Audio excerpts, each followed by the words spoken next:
다 같이 자리에서 일어나셔서 우리 하나님께 예배 드리겠습니다.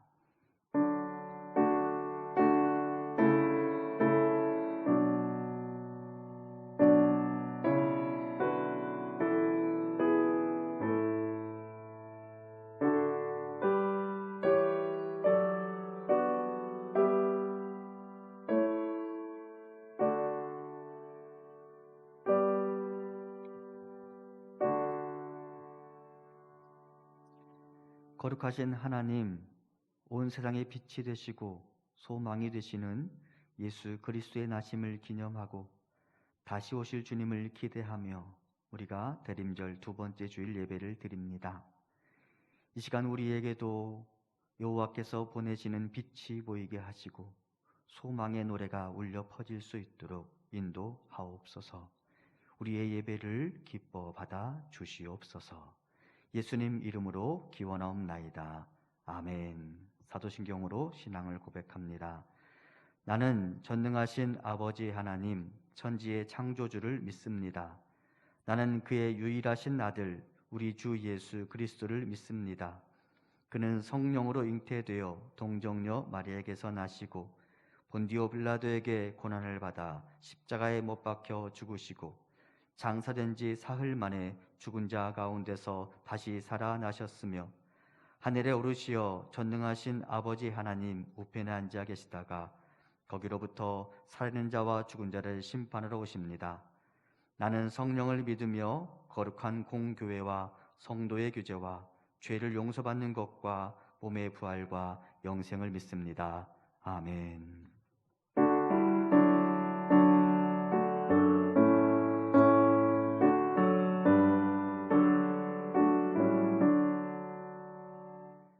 복의 근원 강림하사 찬송하게 하소서. 한량 없이 자비하심 증량할 길 없도다. 천사들의 찬송가를 내게 가르치소서. 구속하신 그 사랑을 항상 찬송합니다.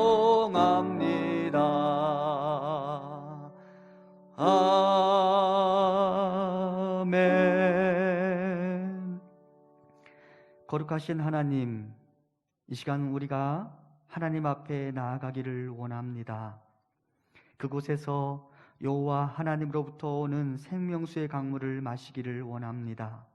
하지만 우리 안에 있는 모든 불의와 악독, 죄악이 하나님께 나아가는 그 길을 막아설까 두렵사오니 이 시간 우리 입술의 고백을 들으시고 우리의 죄를 사하여 주옵소서. 지금은 하나님과 나만이 아는 죄를 생각하며 참회의 기도를 드립니다.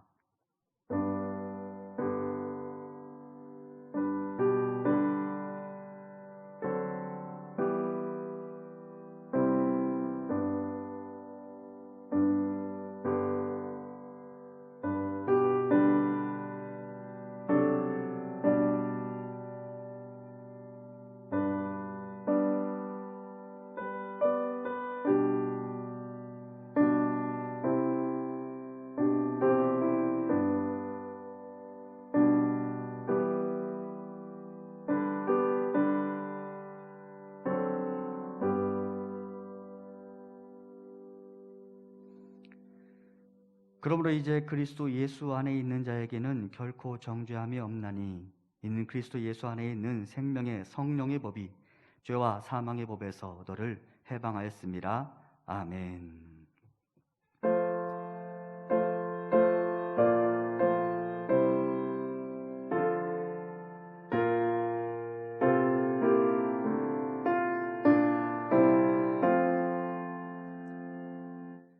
이 새의 뿌리에서 새싹이 돋아나 옛 선지 노래대로 자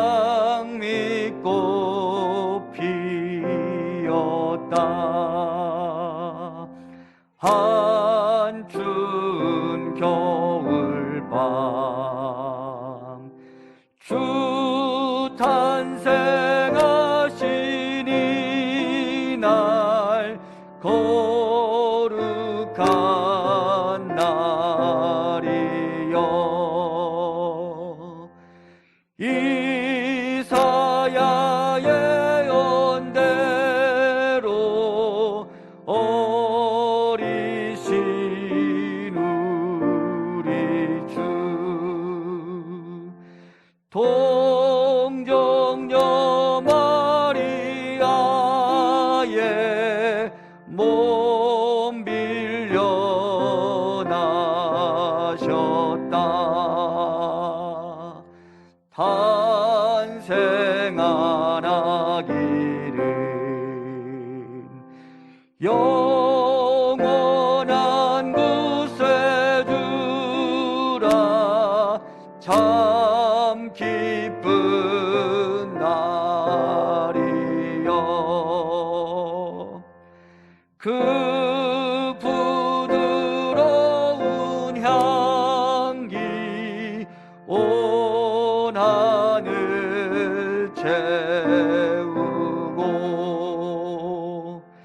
그 영광 찬란한 빛 어둠을 쫓았다 참신과 참사랑 우리를 구하셨다 영광의 날이여 아멘.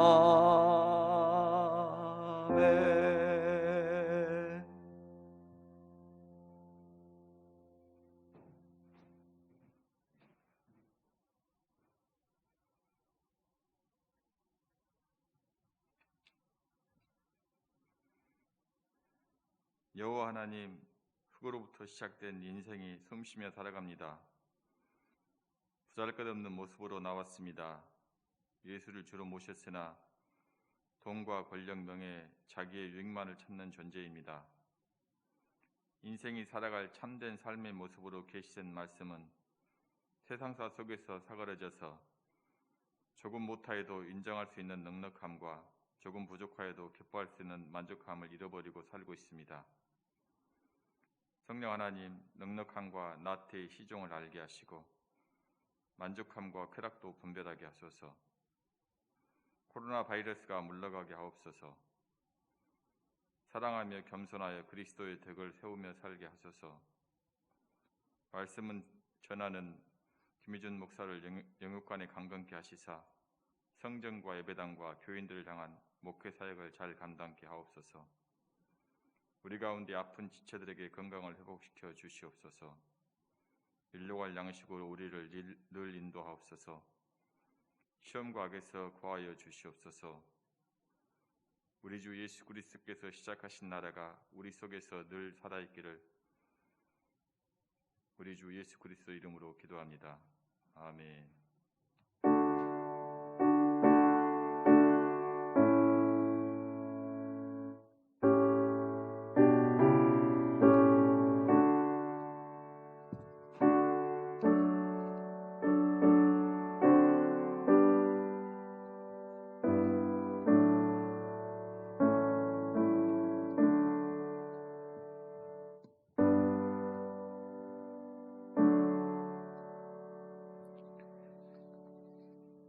이 시간 교회 소식 나누겠습니다.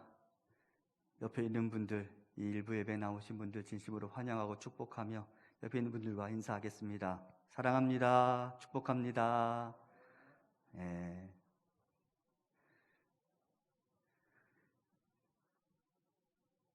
여러모로 현장에 모여 예배하기 어려운 시절이지만 또 이 대면 예배에 나오신 분들을 진심으로 환영하고 축복하며 또 각자의 사정상 온라인 예배, 비대면 예배에 참여가 있는 모든 분들과 그 각자의 예배의 자리 가운데 하나님의 은혜가 있기를 간절히 소망합니다.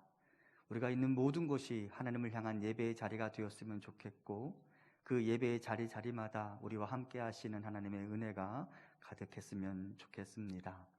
이 시간 먼저 모든 교회 소식에 앞서 새로 부임한 이 교역자 여러분께 소개해 드리겠습니다. 전사님 잠깐 앞으로 나오세요.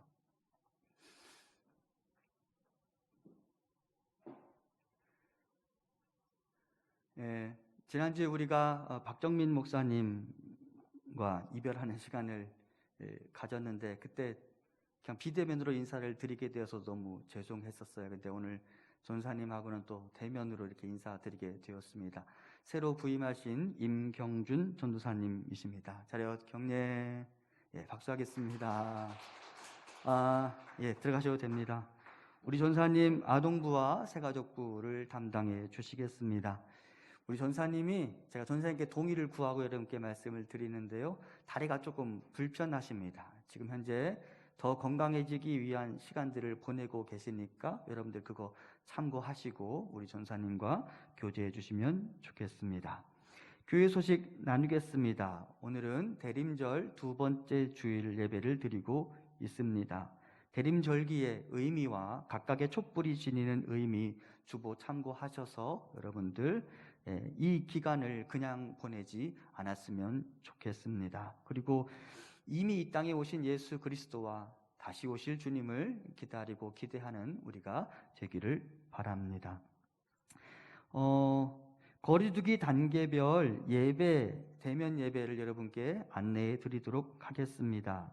1단계는 50%, 그리고 2단계는 1.5단계는 30%, 2단계는 20%씩 예배를 드릴 수 있게 되어 있습니다. 그래서 여러분께 이미 그와 같은 사실을 공지해 드렸고요. 그렇게 계속 안내하고 있습니다.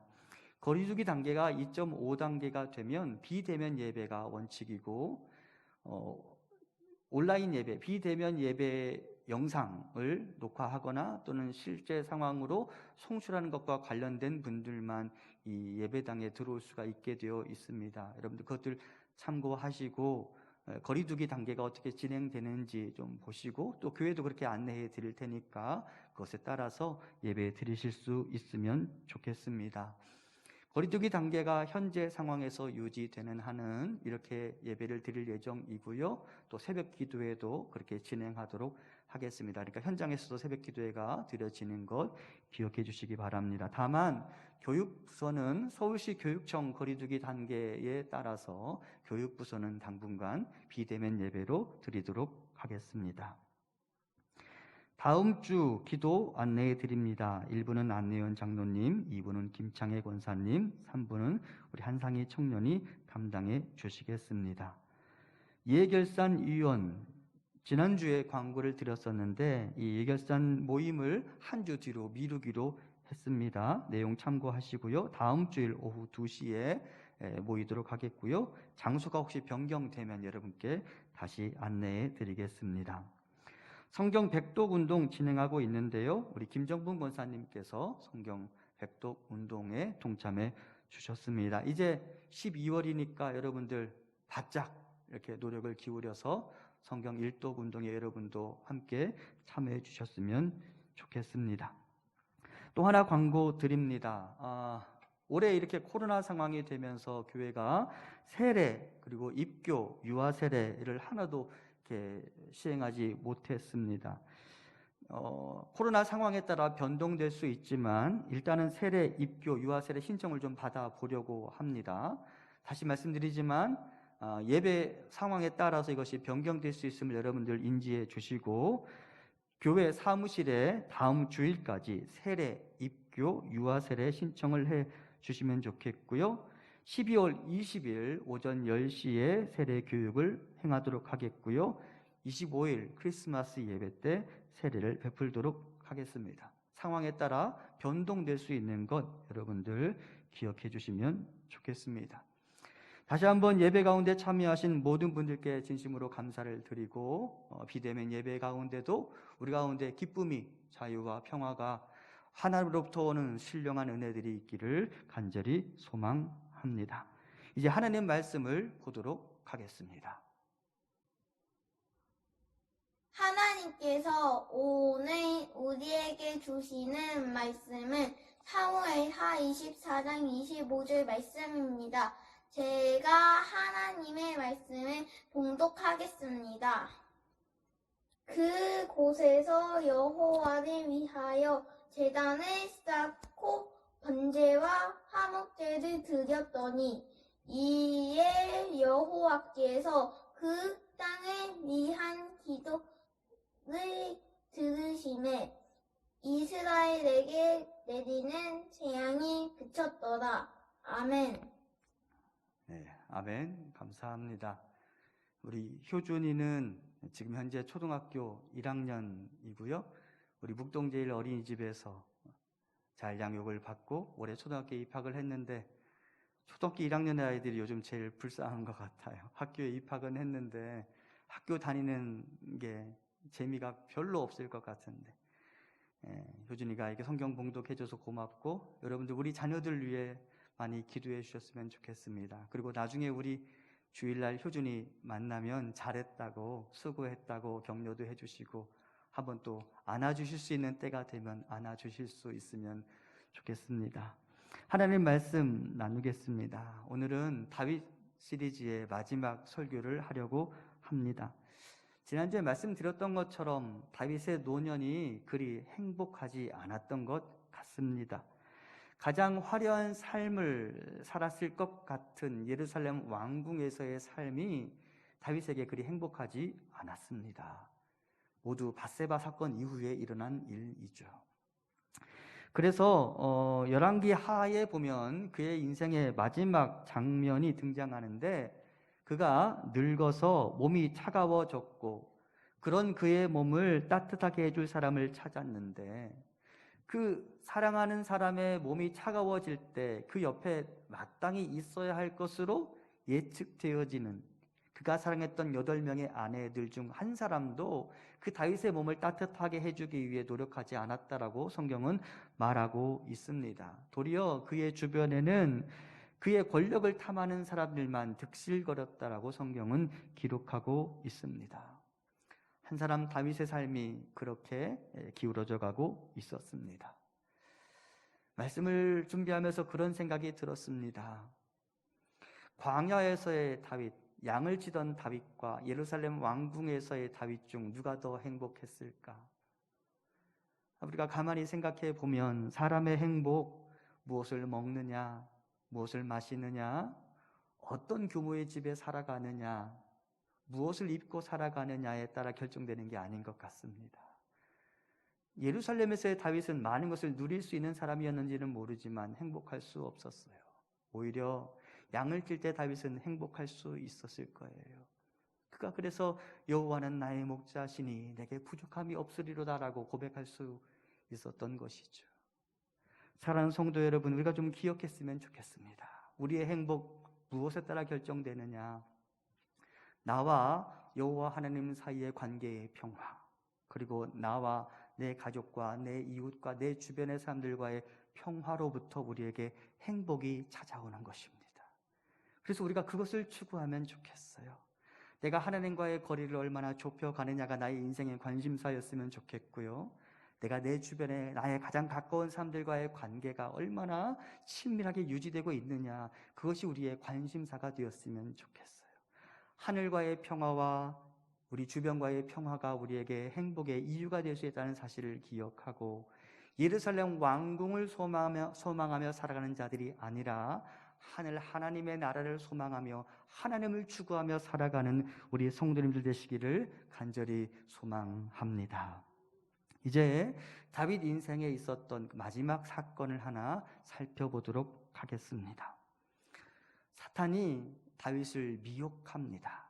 어떻게 미혹하느냐? 다윗아, 인구조사를 좀 해보아라.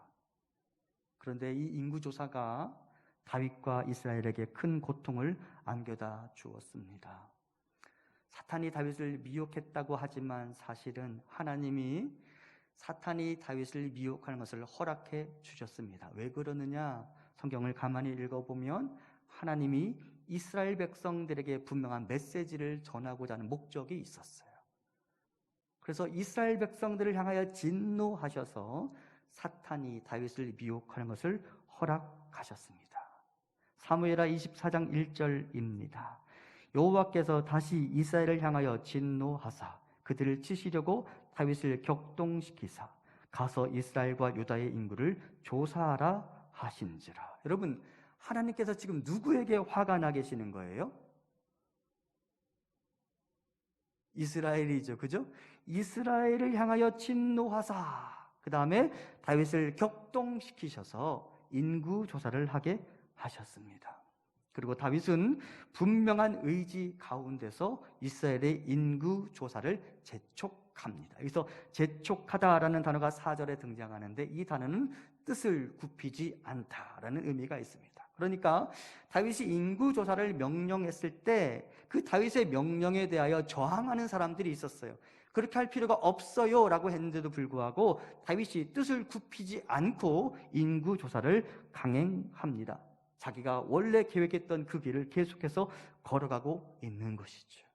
그리고 인구 조사가 이루어진 다음에 다윗이 자신의 과오를 깨닫게 됩니다. 24장 10절인데요. 다윗이 백성을 조사한 후에 그의 마음에 자책하고 다윗이 여호와께 아뢰되 내가 이 일을 행함으로 큰 죄를 범하였나이다. 여호와여 이제 간구하옵나니 종의 죄를 사하여 주옵소서. 내가 심히 미련하게 행하였나이다 하니라. 다윗이 인구조사를 강행했습니다. 그런데 그 다음에 다윗의 마음에 자책이라는 반응이 일어났습니다. 여기서 자책이라는 말은 마음을 찰싹 때리다라는 의미를 갖습니다. 다윗이 인구조사를 강행했고요. 누군가가 다윗의 마음을 찰싹 때리는 것 같은 순간적인 번뜩이는 고통의 순간이 찾아왔습니다. 그리고 뭔가 깨닫게 되었습니다. 다윗은 스스로 이 행동이 잘못된 것이구나 라는 사실을 알게 되었고요. 하나님은 이 다윗의 행동에 대하여 징계를 내리십니다. 이스라엘에 전염병이 퍼지게 된 것입니다. 자, 그렇다면 이제 이 부분에서 우리가 좀 생각해 볼 필요가 있는 질문이 있는데요. 도대체 뭐가 잘못된 것인가? 인구조사가 잘못된 것인가? 아니면 인구조사의 방식이 잘못된 것인가? 성경을 보면 여러분, 하나님께서 모세를 통하여 이스라엘 백성들의 수를 셈하라고 명령하셨고 모세는 이스라엘 백성들의 수를 셈해서 하나님께 보고했다는 기록이 있습니다. 민수기에 그 기록이 2번이나 나와요. 그러니까 인구조사 자체가 금지된 적은 있어요? 없어요? 없습니다. 그럼에도 불구하고 왜 다윗의 인구조사는 문제가 되는 것일까? 생각해 볼 필요가 있는 것이죠. 먼저 다윗이 이 인구조사를 왜 행했는지를 좀 알아야 하는데요. 다윗은 자기 과시욕에 휩싸여서 인구조사를 강행합니다. 자, 다시 잘 들어보십시오. 민수기에 나오는 인구조사는 모세가 시작한 것입니까? 하나님이 시작하신 것입니까? 하나님이 시작하신 것입니다. 하나님께서 모세에게 인구 사람들의 수를 셈하라고 말씀하셨습니다. 그런데 지금은 다윗이 전쟁 준비의 시기가 아님에도 불구하고 9절처럼 칼을 빼는 자의 수, 즉 병력의 수를 셈하고 있습니다. 왜 다윗이 이 사람의 수, 군대의 수를 셈한 것일까요? 다윗 안에 자기도 모르게 자기 과시의 욕망이 치고 들어왔습니다. 자신이 늘려놓은 군사의 수를 자랑하면서 이 정도 군대라면 주변 국가들이 이스라엘 국경선을 절대 넘지 못할 것이라는 사실을 백성들에게 좀 선포하고 싶었습니다. 내가 이만큼 일을 이루어 놓았다. 그리고 주변 국가들에게도 말하고 싶었어요.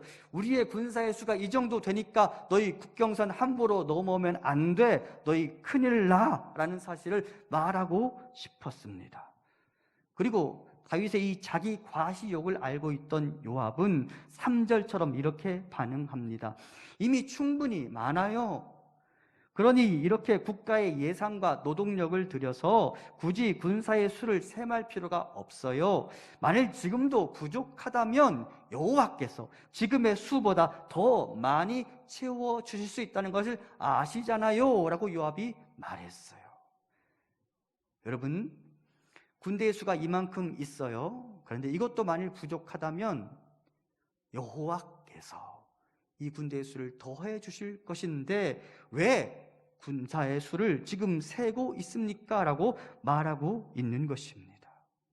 그러니까 다윗의 시선은 현재의 군대의 수에 집중되어 있었던 반면 매우 상반되는 요압의 반응이 있는데, 요압은 현재의 군대의 수가 아니라 여호와 하나님을 바라보고 있어요. 지금 이 수가 부족하다면 여호와 하나님이 더 많은 군대의 수를 더하실 텐데 왜 현재 군대의 수에 집착하고 이것을 자랑하려 드십니까? 라고 말하고 있습니다. 즉 다윗에게는 군대의 수가 어느새 그의 자랑거리가 되었고 군대의 수가 자신의 강력한 통치와 전쟁의 무기가 되어 버렸습니다. 결국 이 일로 인하여 다윗은 내가 지금 무엇을 믿고 있는지, 내가 지금 무엇을 의지하고 있는지를 선명하게 드러내고 말았습니다. 다윗이 변했습니다. 이전에 다윗에게는 무엇이 무기였느냐? 사무엘상 17장 45절입니다. 다윗이 블레셋 사람에게 이르되 너는 칼과 창과 단창으로 내게 나오거니와 나는 만군의 여호와의 이름 곧 내가 모욕하는 이스라엘 군대의 하나님의 이름으로 내게 나아가노라. 골리앗, 너는 칼과 창과 단창으로 내게 나오지만 너의 무기는 그것이지만 나의 무기는 무엇인지 아느냐? 나의 무기는 여호와 하나님의 이름이다라고 그가 선포했었어요. 그러니까 다윗의 무기는 여호와 하나님이었어요. 그런데 그가 지금은 군대의 수를 그의 무기로 삼고 있는 것이죠. 시편 20편 7절입니다. 이게 다윗의 시인데요. 어떤 사람은 병거, 어떤 사람은 말을 의지하나 우리는 여호와 우리 하나님의 이름을 자랑하리로다. 이전에 다윗은 말과 병거, 전차 대신, 무기 대신 여호와 하나님의 이름을 자랑하고 여호와 하나님의 이름이 우리의 가장 강력한 무기라고 외치며 살아가던 인물이었습니다. 그런데 지금의 다윗은 그 믿음의 대상이 그만 바뀐 사람이 되고 말았습니다. 하나님이 아닌 군대의 수가 다윗의 자랑거리가 되었고 다윗의 무기가 되었습니다. 그러면 지금의 우리는, 지금의 교회는 무엇을 자랑하고 무엇을 의지하며 살아가고 있을까요? 어떤 목사님 설교에서 들은 내용이고 이것을 들으면서 참 씁쓸하다라는 생각이 들었는데요. 현대의 교회가 세 가지 A, B, C를 자랑하고 있다고 하더라고요. A, attendance, 예배 가운데 참여하는 회중의 수, 성도의 수. B, building, 건물. C, cash, 재정, 헌금. 그래서 성도들도, 목회자들도 온통 관심이 이 A, B, C에 있어요. 우리가 복음을 자랑하고 복음을 의지하는 것을 잃어버리고 A, B, C를 의지하고 있으니 현대 한국 교회가 이렇게 힘을 잃어가는 것이 당연하지 않겠습니까? 교회의 자랑에서 하나님이 빠져 있고 하나님을 향한 믿음과 헌신이 빠져 있습니다. 그리고 오직 A, B, C를 자랑하고 있습니다. 변해버린 다윗처럼. 그러면 지금 성도인 나는 무엇을 자랑하고 무엇을 의지하며 살아가고 있습니까? 나도 A, B, C를 의지하고 있지는 않습니까? 요즘 무엇을 자랑하며 살아가고 있습니까? 아니, 무엇을 의지하며 살아가고 있습니까? 요즘 무엇을 향한 궁금증과 무엇을 향한 갈망으로 살아가고 있습니까? 여러분의 궁금증과 갈망 안에 하나님은 어디에 계십니까? 거기에 하나님을 향한 사랑과 믿음의 고백은 있기는 한 것입니까? 돌아보아야 합니다. 여러분, 누군가가 말해주는 것을 듣고 잘 됐어, 그 사람 참 잘 살고 있어라고 말할 때, 어떨 때 여러분 잘 됐어, 잘 살고 있어라고 말하십니까? 좀 더 큰 아파트로 이사 가면 잘 됐어, 잘했어. 그 집 아들 어디 취직했어 그러면 잘 됐어, 잘했어. 맞아요, 잘 됐죠, 잘했어요. 축하할 만한 일이죠. 하지만 우리의 온통 관심, 모든 관심이 거기에만 집중되어 있고, 정녕 그 사람의 영혼이 하나님을 얼마나 사랑하느냐, 그 사람이 하나님을 향하여 얼마나 헌신되어 있느냐에 대해서는 아무런 관심도 기울이고 있지 않다면 우리도 다윗과 같은 인생을 지금 살아가고 있는 것이라고 말할 수 있습니다. 사랑하는 성도 여러분, 우리에게 A, B, C가 자랑거리가 아니라 여호와 하나님이 우리의 자랑거리가 되기를 간절히 소망합니다. 여러분의 손에 여호와 하나님의 이름이라는 그 무기가 들려 있는데 이것을 망각하고 헛된 것으로 자꾸 엉뚱한 무기를 휘두르려 하지 않았으면 좋겠습니다. 여러분에게 여호와 하나님이라는 강력한 무기, 세상 어떤 것도 감당할 수 없는 무기가 여러분 손에 들려있다는 사실을 깨닫고 이 여호와 하나님의 이름이라는 무기를 의지하며 살아가시기를 간절히 소망합니다. 그가 가장 강력한 군대가 되는 거예요. 그가 가장 강력한 믿음의 군사가 되는 것이죠. 한편 다윗의 인구조사에 또 다른 문제가 있었습니다. 인구조사 방식의 문제였습니다. 다음의 구절을 좀 보겠습니다. 출애굽기 말씀입니다.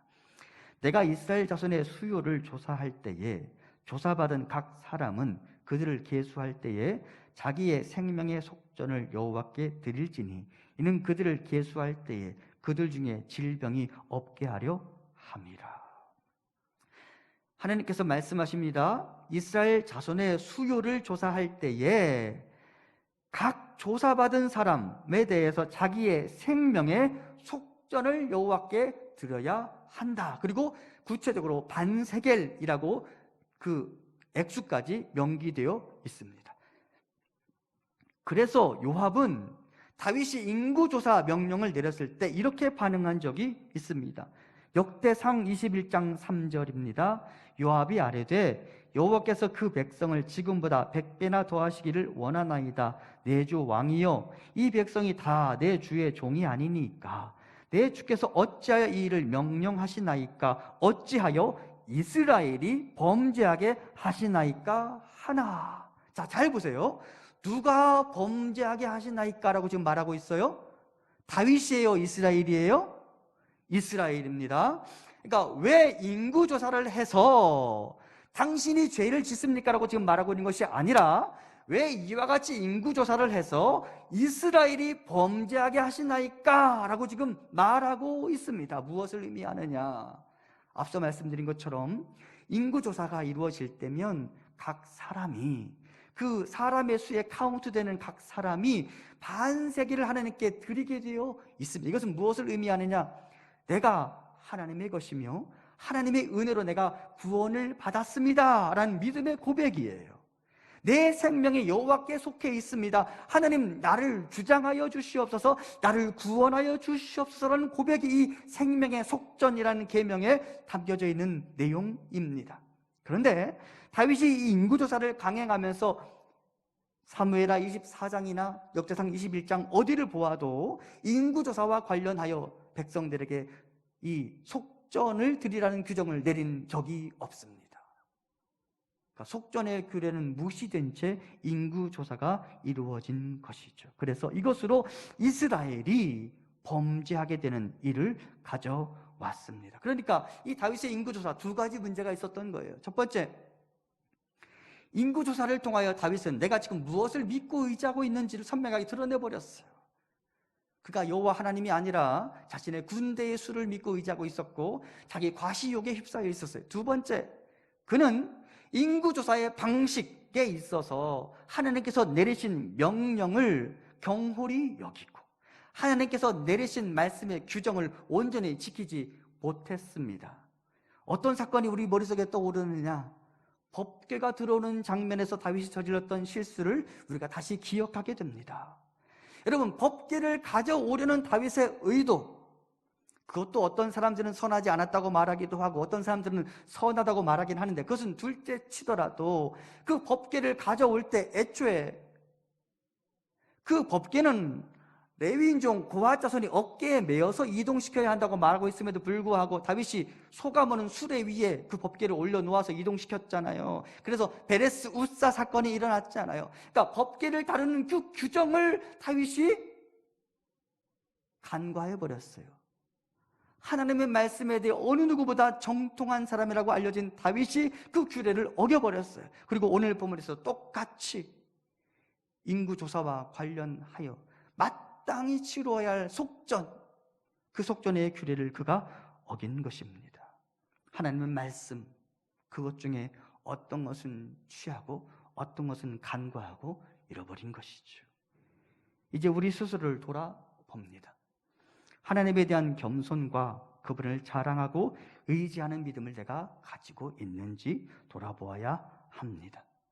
또한 모든 생명이 주께 속해 있음을 인정하고 구원의 은혜에 감사하며 하나님의 말씀 하나하나에 대한 존중과 사랑을 내가 가지고 있는지 돌아보셔야 합니다. 이것이 하나님께서 오늘 우리에게 던지시는 인생의 질문입니다.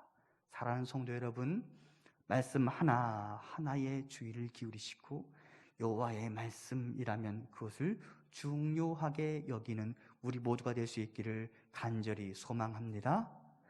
어떤 사람의 말씀을 경홀히 여긴다라는 것은 말씀하는 화자, 그 말을 하시는 분을 경홀히 여기는 것을 의미합니다. 그러니까 반대로 말하면 하나님은 우리가 하나님의 말씀을 중요하게 여기는 것을 보면서 죄송합니다, 창애가 나를 중요하게 여기는구나 라고 하나님이 알게 되신다는 것이죠. 이해되시죠? 이것이 우리 모두의 믿음이 되기를 간절히 소망합니다. 다윗이 이 잘못을 했어요. 그리고 하나님께서 심판을 선언하시면서 다윗에게 선택권을 주십니다. 세 가지 중 하나를 택하라고 하죠. 7년 기근과 3년 동안 쫓겨다니는 것과 3일의 전염병. 여러분, 아이들 어릴 때 혼내실 때 너 몇 대 맞을래? 너 어디 맞을래? 하고 선택권을 주신 적이 있으세요? 없으세요? 없으시구나. 그냥 매를 드셨어요? 저는 가끔 선택권을 준 적이 있습니다. 어디 맞을래? 몇 대 맞을래?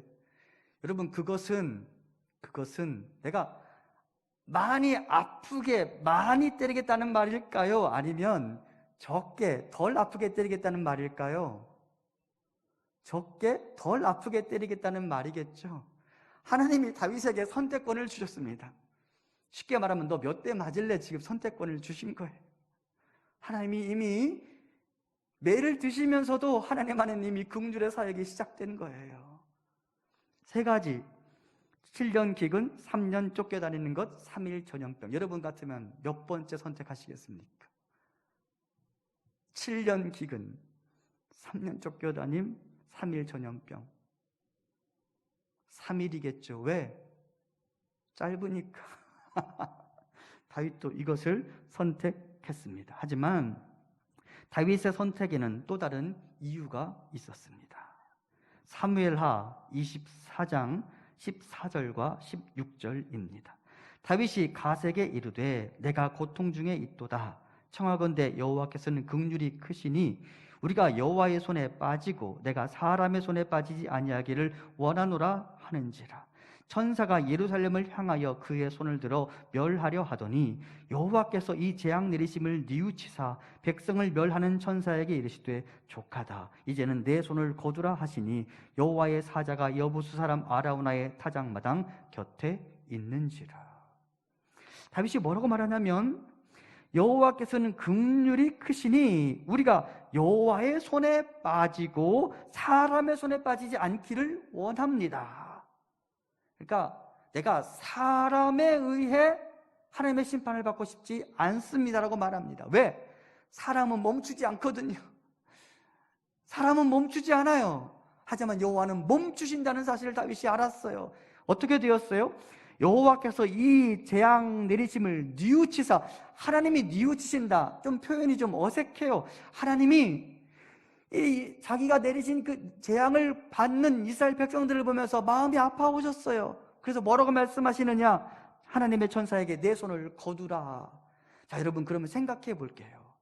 다윗이 3일의 전염병을 선택했는데 하나님께서 내 손을 거두라 말씀하셨을 때는 3일이 다 되었을 때일까요? 아니면 그 전일까요? 그 전일 가능성이 높지 않겠어요? 3일이 다 되도록 하신다면 내 손을 거두라 하실 필요가 없어요. 그죠? 그런데 내 손을 거두라고 천사에게 명령하셨어요. 무슨 말이냐? 하나님이 다윗에게 선택권을 주시고, 그래, 내가 3일 전염병을 선택했지, 내가 이제 그 재앙을 내릴 거야 하고 기다리신 게 아니에요. 하나님께서 다윗에게 재앙을 내리시고 이스라엘 백성들에게 재앙을 내리시면서도 그들이 당하는 그 고통의 장면을 보시면서 뜻을 돌이키시는 거예요. 진노 중에도 긍휼을 잊지 않으시는 그 하나님이 여기도 등장하는 거예요. 그리고 여러분, 놀라운 것은 다윗은 그것을 알고 있었습니다. 사람의 손에 쫓겨다니는 것은 끝까지 갈 거라는 걸 알고 있었고요. 반면 여호와 하나님의 손에 의해 내가 재앙을 받는다면 하나님 반드시 원래 말씀하셨던 그때가 이르기 전에 손을 거두실 것이라는 사실을 그가 알고 있었던 것이죠. 그래서 그가 사람의 손이 아닌 여호와의 손에 의해 심판받는 것을 선택한 것입니다. 그러니까 당연히 1, 2, 3번 중에 2번이 배제되는 것입니다. 자, 그렇다면 7년 기근과 3일 전염병 중에는 또 왜 그가 3일 전염병을 선택했을까? 또 기간의 문제가 있겠죠. 그죠? 3일 딱 매 맞고 끝나면 된다라고 생각했겠죠. 하지만 또 다른 이유가 있어요. 다윗이 왜 3번을 선택했느냐? 다윗이 그렇게 선택한 이유 중에 하나는 다윗 안에 인구조사와 관련된 규정이 기억에 났기 때문입니다. 앞서 우리가 출애굽기 말씀을 읽었는데 인구조사의 규정을 어길 때 하나님은 이스라엘 백성들에게 전염병에 대해서 말씀하셨어요. 다윗은 그 규정을 기억해내면서 겸손히 하나님의 말씀을 받아들입니다. 하나님, 제가 인구조사와 관련된 규정을 어겼습니다. 그리고 제가 깨달았습니다. 내가 하나님의 말씀을 어겼다는 사실을. 그리고 겸손히 하나님이 말씀하신 것 중에 3번을 선택합니다. 내가 그렇게 되기를 원합니다라고 그가 하나님께 말씀드린 것이죠. 그럼에도 불구하고 다윗이 이 심판을 받는 동안 그의 마음이 편할 리가 없었습니다. 바로 이 일로 인하여 7만 명의 백성들이 죽어나갔습니다. 다윗의 마음이 너무나 아파봤습니다. 그리고 그가 이렇게 고백합니다. 다윗이 백성을 치는 천사를 보고 곧 여호와께 아뢰어 이르되 나는 범죄하였고 악을 행하였거니와 이 양 무리는 무엇을 행하였나이까? 청하건대 주의 손으로 나와 내 아버지의 집을 치소서 하니라. 백성들 7만 명이 이렇게 죽어나가는 것을 보면서 다윗 안에 죄책감이 일어나기 시작했어요. 하나님께 말합니다. 내가 잘못했잖아요. 내가 잘못했어요. 나를 때리세요. 내 가문을 때리세요. 이 백성들을 이제는 그대로 좀 내버려 두세요라고 그가 하나님께 요청합니다. 다윗 안에 분명한 회개가 있었습니다. 다윗 안에 분명한 뉘우침이 있었습니다. 그리고 나를 벌하여 달라고 간구합니다. 여러분, 다윗이 여호와 하나님의 마음에 맞는 사람일 수 있었던 이유는 제가 몇 번 강조해 드렸지만 그가 잘못한 적이 없기 때문이 아닙니다. 그가 여호와 하나님의 마음에 맞는 사람일 수 있었던 이유는 잘못하고 죄를 저지르고 실패하고 넘어졌다 할지라도 그 자리에 머물러 있지 않고 그가 다시 여호와 하나님 앞에 돌아와 진심으로 회개하고 하나님과 자신 사이의 거리가 멀어지는 것을 그가 용납하지 않았기 때문에 그는 하나님의 마음에 맞는 사람일 수 있었습니다.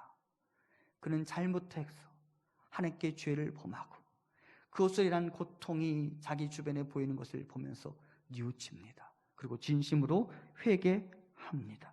그가 하나님의 마음에 맞는 사람일 수 있었던 이유는 그가 회개를 잘하는 사람이었기 때문이라는 것을 우리가 기억해야 합니다.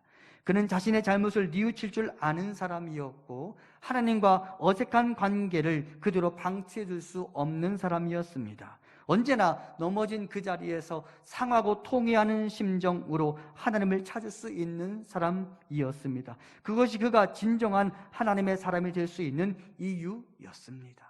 사랑하는 성도 여러분, 저와 여러분이 어찌 다윗보다 더 나은 사람이라고 말할 수 있겠습니까? 우리도 다윗과 같은 사람들이 아닙니까?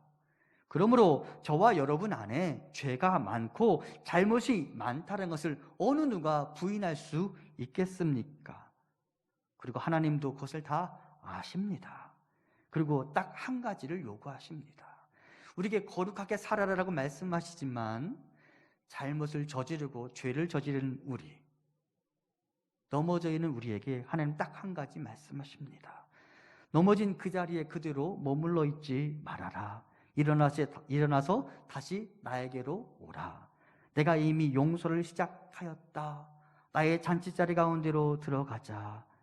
내가 동네 어귀에서 너를 기다리고 있다. 하나님에게서 이미 시작된 용서와 회복의 기회를 기억하고 다윗처럼 넘어졌다고 좌절하고 그 자리에 머물러 있지 말고 진정한 회개와 함께 다시 하나님 앞으로 걸어 나가는 우리가 될 수 있기를 간절히 소망합니다. 여러분, 이렇게 기억하세요. 하나님에게는 다시라는 단어가 있다는 사실을 꼭 기억하시기 바랍니다. 아멘? 맞아요. 하나님께는 다시가 있어요. 그리고 이제 우리도 여러분, 나 자신에게 그리고 내 주변의 사람들에게 다시의 기회를 좀 주실 수 있는 넉넉한 마음을 가질 수 있게 되기를 소망합니다. 또 아웃 이렇게 말하지 말고, 그래요, 실수했어요, 잘못했어요, 그리고 그 사람이 진정으로 뉘우친다면, 그리고 이전과 같이 살지 않기로 그가 분명하게 다짐했다면 그에게 다시의 기회를 줄 수 있는 우리가 되기를 간절히 소망합니다. 예, 목회자에게도 다시의 기회가 주어져야 하고, 성도에게도 다시의 기회가 주어져야 하고, 사장에게도 다시의 기회가 주어져야 하며, 종업원에게도 다시의 기회가 주어져야 하겠죠. 그것이 하나님의 복음의 메시지이니까. 예. 하나님 늘 다윗에게 다시의 기회를 주셨어요. 다윗은 그것을 알고 있었고 그것을 믿고서 실패하고 좌절했다고, 실패하고 나서 좌절한 다음에 그대로 머물러 있지 않았어요. 하나님께는 다시가 있다는 생각을 깨닫고 하나님께 나아간 것이죠. 그것이 우리 모두의 믿음이 되기를 바랍니다. 다윗은 죄를 지은 후 일정 시간 동안 하나님 앞에 나가기가 좀 두려워졌습니다. 하나님의 용서를 쉽게 받아들일 수 없었을 것입니다. 그래서 그가 역대상에 보면 이렇게 반응했다고 말하고 있습니다. 다윗이 여호와의 천사의 칼을 두려워하여 감히 그 앞에 가서 하나님께 묻지 못하더라. 이 천사의 칼, 이것이 두려워져서 감히 하나님 앞에 그가 가까이 가지 못했다고 말합니다. 하나님의 용서를 신뢰하긴 했지만 감정적으로는 그게 선뜻 반응할 수 없었던 것이죠. 그리고 하나님은 그런 다윗을 위하여 일부러 제단을 쌓으라고 말씀하시고 나에게 와서 물으라 라는 기회를 주십니다. 사무엘하 24장 18절 이하입니다. 이날에 갓이 다윗에게 이르러 그에게 아뢰되 올라가서 여부수 사람 아라우나의 타작마당에서 여호와를 위하여 제단을 쌓으소서 하매 다윗이 여호와께서 명령하신 바 갓의 말대로 올라가니라. 하나님께서 자기에게 나온 것을 망설이는 다윗에게 제단을 쌓으라 라고 말씀하십니다.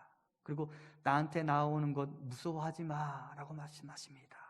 여러분, 예배는 그런 자리예요. 예배는 하나님 앞에 나오는 것을 무서워하지 마, 내 앞에 나와도 돼 라고 말씀하시는 자리예요. 하나님, 그러면 왜 다윗에게 제단을 쌓으라고 하셨느냐?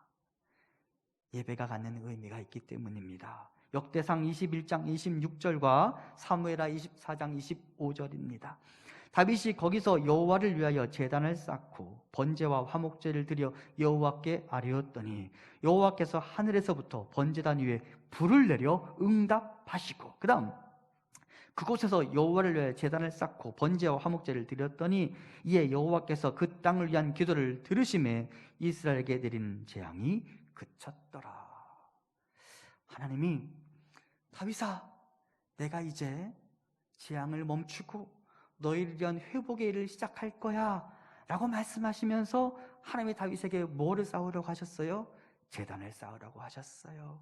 여러분, 예배는 그런 의미가 있는 것입니다. 예배는 재앙을 멈추게 만드는 시간입니다. 예배는 하늘의 능력이 땅의 연약함을 다 덮어버리는 사건입니다. 그래서 지금 우리의 예배, 그리고 이곳에서 드리는 기도가 소중한 것 같습니다. 지금의 상황에서 우리는 하늘의 긍휼을 구하고 하늘의 능력으로 이 땅의 질병이 떠나가고 이 땅의 불안이 떠나가고 이 땅의 절망이 떠나가기를 위해 기도해야 합니다. 그래서 하나님은 우리에게 예배의 자리를 마련해 놓으시고 이곳으로 우리를 초대하신 것입니다. 우리가 주 앞에 간구하고 기도함으로 이 땅의 연약함을 다 덮어버리는 하나님의 능력이 임하기를 소망하면서 하나님 우리를 예배의 자리로 초대하신 것이죠. 지금 우리는 이 땅의 절망이 떠나가기를 위하여 기도해야 하고 이 땅의 아픔이 떠나가기를 위해 기도해야 합니다. 이것이 예배자의 특권이며 의무입니다. 하나님은 다윗을 통하여 이스라엘을 회복하기를 원하셨고 다윗이 쌓은 그 예배의 제단을 통해 이스라엘의 재앙을 멈추게 하셨습니다. 하나님은 오늘의 우리에게 예배의 자리를 잘 지켜나가라고 말씀하시고 우리의 예배와 함께 이 땅의 회복의 일을 시작하기를 원하십니다. 그리고 여러분 각 가정의 회복의 일을 시작하기를 원하십니다. 그것이 우리가 지금 이 시간 예배의 자리에 머물러 있어야 하는 이유인 것입니다. 한편 다윗이 예배를 위해 제단을 쌓은 곳이 어디냐? 아라우나 혹은 오르난이라고 불리는 사람의 땅이었는데요, 다윗이 이 땅에 제단을 쌓으려고 하니까 이 아라우나가 왕에게 이 땅 거저 받으세요, 괜찮아요, 저 드릴 용의가 있어요 라고 말합니다. 하지만 다윗이 그래? 아이 공짜다, 잘됐다 하고 그냥 덥석 받는 게 아니라 이렇게 반응합니다. 다윗 왕이 오르난에게 이르되 그렇지 아니하다, 내가 반드시 상당한 값으로 사리라. 내가 여호와께 드리려고 내 물건을 빼앗지 아니하겠고 값 없이는 번제를 드리지도 아니하리라 하니라. 얼마 전까지 다윗은 빼앗는 사람이었거든요.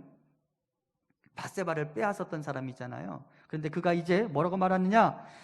내가 반드시 상당한 값으로 사리라. 이게 상당한 제값을 치르고라는 말이에요.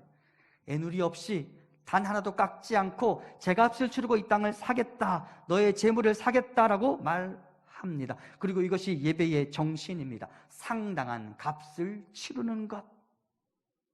여러분, 번제의 예로 들면 번제는 드리는 모든 사람들에게 부담이 되는 사건이었대요. 번제를 드릴 경우 여러분, 좀 더 부유한 사람과 가난한 사람들 사이에 재물의 내용이 바뀔 수 있었어요.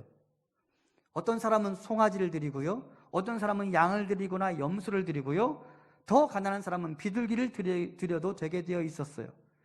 그러면 여러분, 부유한 사람에게 송아지는 부담이 되는 것일까요? 안 되는 것일까요? 가난한 사람에게 비둘기는 부담이 되는 것일까요? 안 되는 것일까요? 다 되는 거라더라고요.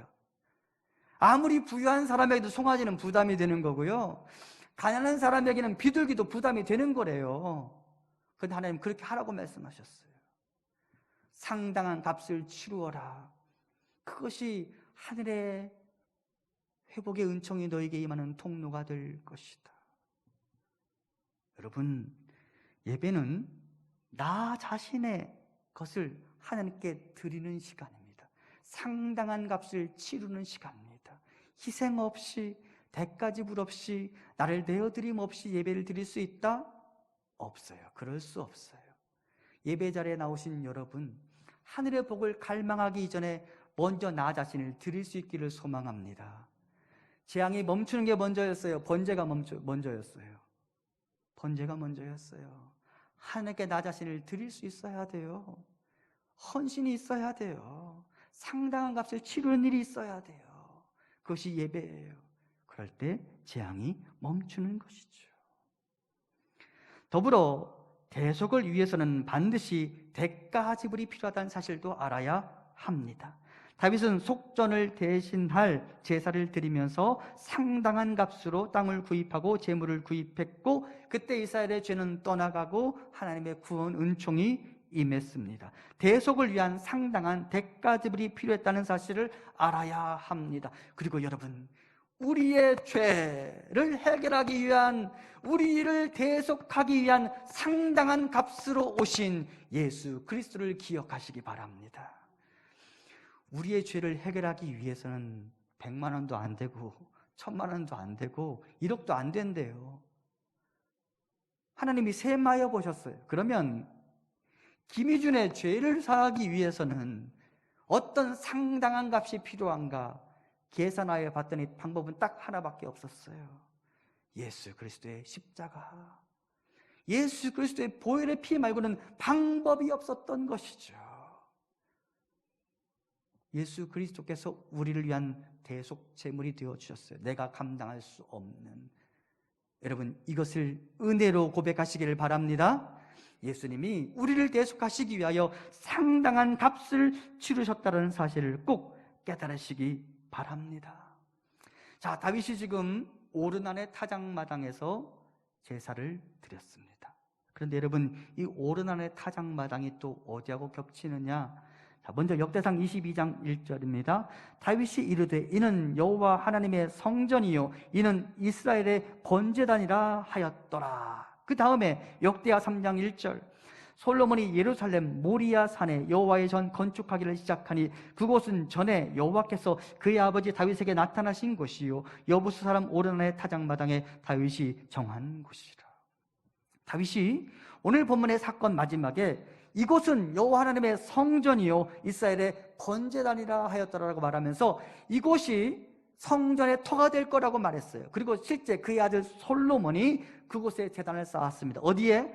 오르난의 타작마당에. 그런데 여러분, 그곳이 하필 또 어디였는지 아세요? 아브라함이 그 아들 이삭을 드렸던 모리아 산이었습니다.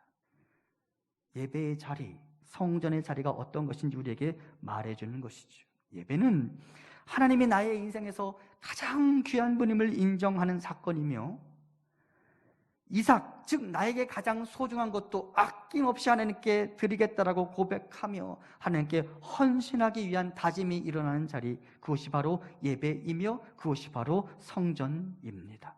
그리고 오르난의 타작마당에서 일어난 사건처럼 하늘의 위로와 회복이 일어나는 장소가 바로 성전이며 그 회복이 일어나는 시간이 바로 예배의 시간입니다. 우리 함께 역대하 7장 14절 같이 봉독할까요? 시작. 내 이름으로 일컫는 내 백성이 그들의 악한 길에서 떠나 스스로 낮추고 기도하여 내 얼굴을 찾으면 내가 하늘에서 듣고 그들의 죄를 사하고 그들의 땅을 고칠지라. 아멘. 이 자리가 바로 성전인 것이죠. 다윗, 하나님의 마음에 맞는 사람, 그는 더욱더 이제 성전을 사모하게 되었고 예배를 사모하게 되었습니다. 그래서 자기가 직접 성전 공사를 완성할 수는 없었지만 다음 세대를 위한 성전 공사 준비를 하고 그 공사를 완성할 왕을 준비할 수 있었습니다. 예배와 성전을 사모하는 사람 다윗, 하나님은 그 사람을 내 마음에 맞는 사람이라고 하셨죠. 여러분, 하나님이 예배 드리는 사람을 얼마나 좋아하시는지 아세요? 우리가 이미 살펴보았던 사무엘하 7장을 보면 다윗이 하나님을 예배하기 위한 성전을 짓겠다는 꿈을 드러냅니다. 그럴 때 하나님이 그 예배를 향한 다윗의 마음을 보시고 다윗에게 어떤 선물을 주세요? 내가 너에게 복을 주는데 왕이 아니라 왕조를 너에게 약속한다고 복을 주셨어요. 왜? 하나님은 예배를 사모하는 사람을 좋아하시거든요. 하나님이 이 자리에 있는 여러분 모두를 보시면서 행복해 하실 거라는 생각이 듭니다. 비대면 예배 가운데 있는 여러분 모두를 보시면서 하나님이 행복해 하실 거라는 생각이 듭니다. 왜? 하나님이 예배드리는 사람을 좋아하시니까. 다윗의 인생은 이후 솔로몬에게 권력을 이양하고 그에게 유훈을 남겨주는 것으로 끝을 맺습니다. 다윗이라는 인물을 살펴보면서 우리에게 이런 소망이 있었어요. 우리가 다윗처럼 하나님으로부터 이가 그니 내 마음에 맞는 사람이다 라는 그런 칭찬을 우리가 들을 수 있으면 좋겠다라는 꿈이 있었습니다.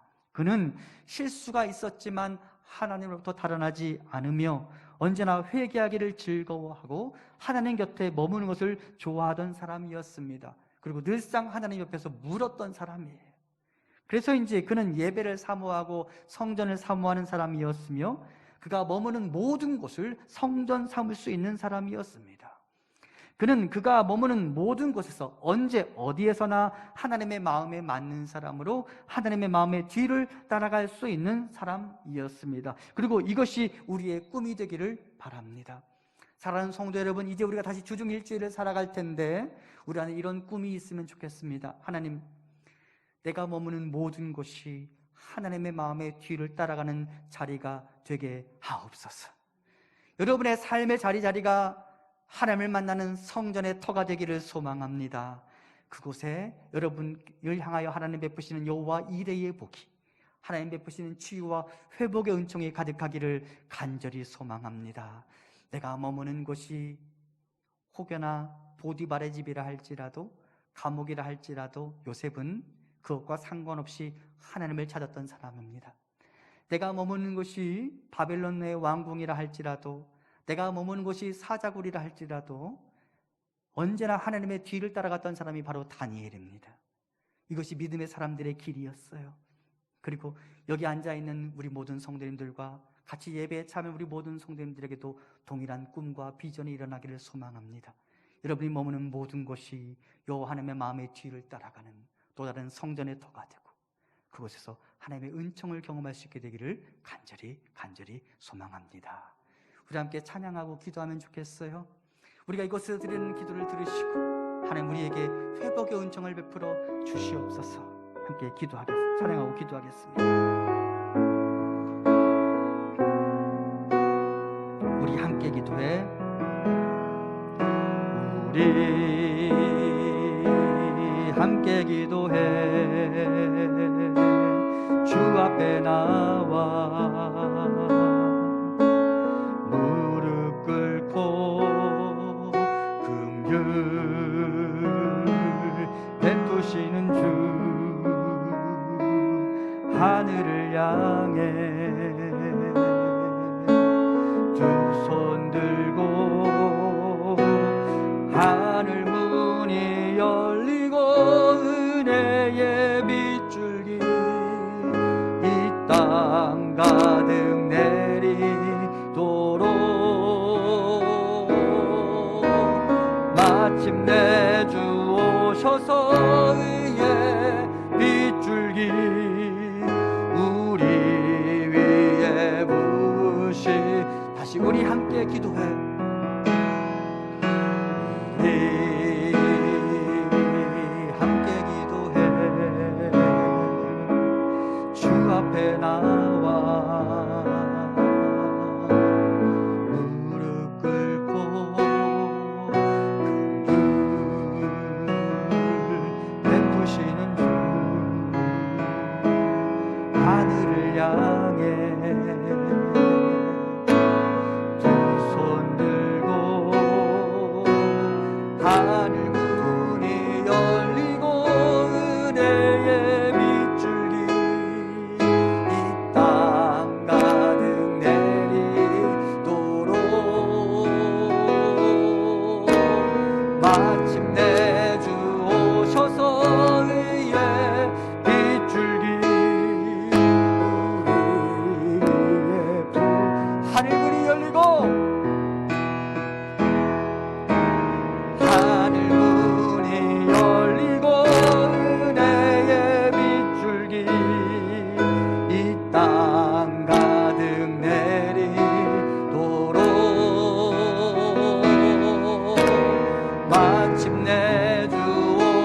오셔서 의의 빗줄기 우리 위에 한 번 더 고백합시다.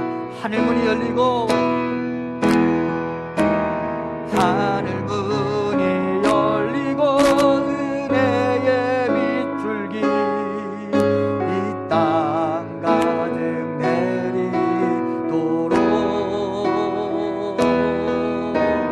마침내 주 오셔서 의의 빗줄기 우리 위에 부으시도록. 우리 함께 기도하십시다. 하나님, 우리가 하나님을 향하여 예배하며 하늘로부터 오는 회복의 은총을 갈망합니다. 아버지, 우리 가운데 내려오셔서 이 땅 가운데 회복의 은총을 베풀어 주시고 나의 삶의 자리 가운데 여호와 하나님의 치유하심과 회복의 은총을 더하여 주시옵소서. 우리 함께 기도하겠습니다. 아버지 하나님, 우리가 하나님의 은혜를 갈망하며 아버지 앞에 기도합니다. 주님, 다윗과 이스라엘 백성들이 여호와께 제단을 쌓았을 때에 하나님 아버지께서 하늘의 은총을 더하셔서 재앙이 멈추게 하시고 그들 가운데 새로운 일을 이루어 주셨던 것처럼 이 시간 우리가 동일한 마음과 열정과 하나님을 향한 간구로 아버지의 치유하심과 하늘의 은총을 갈망하며 기도하오니 주여, 우리 삶의 자녀들 임하여 주시고 아빠하고 신음하는 우리의 기도를 들으시고 주님, 우리에게 주님의 일을 이루어 주시옵소서. 주여, 이 땅을 고쳐 주시옵소서. 나의 삶의 자리 지경 가운데 여호와 하나님의 회복의 은총을 더하여 주시옵소서. 우리 가운데 치유하심의 은총을 더하여 주시옵소서. 우리를 고쳐 주시옵소서. 우리에게 눈물을 닦아 주시옵소서. 우리 가운데 여호와 하나님의 은혜를 더하여 주시옵소서. 주의 고치시고 회복의 은총을 우리 가운데 더하여 주시옵소서. 아멘. 우리의 기도를 들으시고 우리의 소원을 들으시고 주여, 주님의 일을 우리 가운데 이루어 주시옵소서. 우리에게 주님의 은혜가 필요합니다. 아버지, 우리와 함께하여 주시옵소서. 하나님, 다윗과 이스라엘 백성들이 여호와 하나님 앞에 제단을 쌓고 재앙이 멈추기를 갈망하고 기도했을 때에 아버지 하나님께서 그들의 예배와 기도를 들으시고 그 땅 가운데 새로운 일을 시작하셨던 것처럼 이 시간 주의 백성들이 하나님을 향한 제단을 쌓고 하늘의 은혜와 치유하심과 회복의 은총이 우리 가운데 임하기를 간절히 소원하오니 주여, 오셔서 그 진노의 칼을 거두시고 우리에게 새 일을 이루어 주시옵소서. 이 땅 이 민족과 열방 가운데 주님의 일을 이루어 주시고 우리 성도님들의 삶의 자리 가운데 주의 일을 이루어 주시옵소서. 예수님 이름으로 기도합니다. 아멘. 하나님께 예물 드리겠습니다.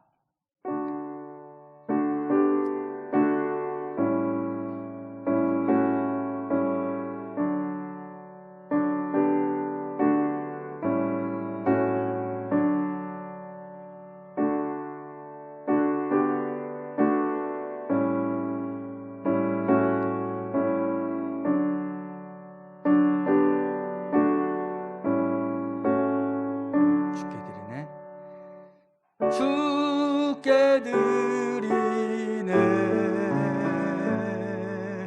주께 드리네. 사랑하는 구주 앞에 모두 드리네.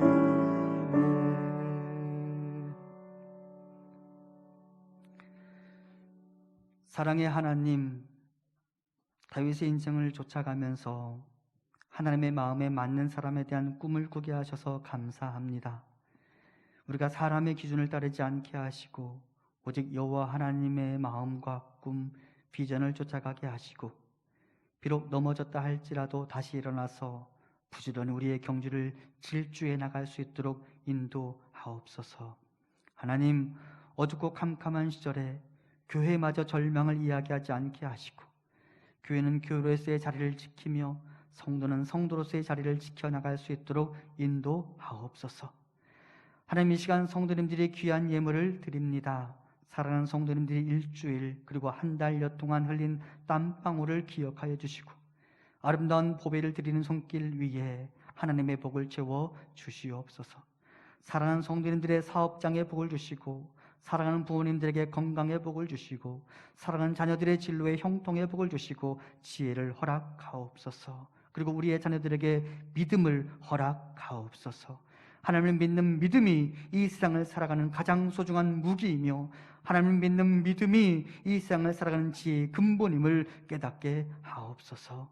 우리의 삶이 복음에 어울리는 삶이 되게 하시고 우리의 삶이 믿음을 지켜나가는 삶이 되게 하옵소서.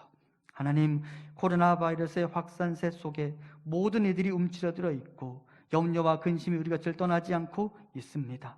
하나님, 백신 개발과 치료제 개발이 안전하게 마무리되게 하시고 모든 이들이 마스크를 벗고 안전하게 서로의 손을 마주 대하고 서로의 얼굴을 마주 볼 수 있는 날이 오게 하옵소서. 일선에서 수고하는 분들이 지치지 않게 하시고 모든 이들이 서로를 위해 자기 자신을 절제할 줄 알고 서로를 위해 자기를 양보할 수 있는 사회가 되게 하옵소서. 사랑의 하나님, 선교지를 위하여 기도합니다. 선교사님들의 건강을 지켜주시고 선교사님들의 사역에 필요한 재정들이 부족하지 않게 하시고 영적으로 외로워하지 않게 하시며 성령의 능력으로 무장되어 온전한 복음을 선포하게 하옵소서. 니모더자 교회와 함께 하셔서 아이들이 드리는 예배의 자리에 기적을 일으키시고 아이들이 드리는 예배가 어른들의 예배 공동체로 이어지게 하옵소서. 복음이 가정을 변화시키고 마을을 변화시켜 나갈 수 있도록 인도하옵소서. 다시 주중 일주일을 살아갑니다. 성도님들의 삶의 자리를 지켜주시고 우리가 복의 사람이 되며 복의 통로가 되게 하옵소서.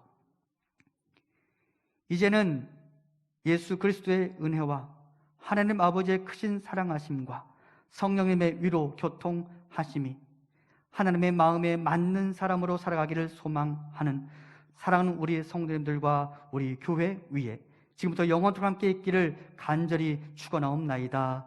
아멘.